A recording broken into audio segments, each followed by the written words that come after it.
વડોદરાના ડભોઈના મહુડી ભાગોળ વિસ્તારમાં વિદેશી વિદ્યાર્થીઓ દ્વારા નશાની હાલતમાં બેફામ રીતે થાર કાર હંકારવાનો મામલો સામે આવ્યો છે.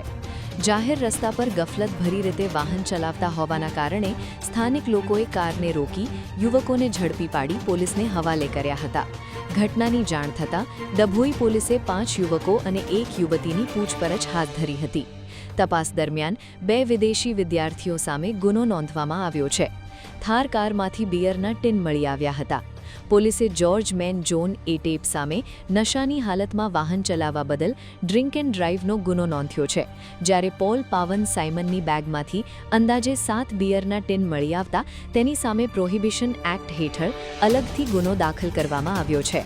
ડભોઈ પોલીસ દ્વારા વિદેશી વિદ્યાર્થીઓ સામે ડ્રિંક એન્ડ ડ્રાઈવ તેમજ પ્રોહિબિશનના ગુનાની કાયદેસરની કાર્યવાહી હાથ ધરવામાં આવી છે. સમગ્ર ઘટનાએ શહેરમાં ભારે ચર્ચા જગાવી છે.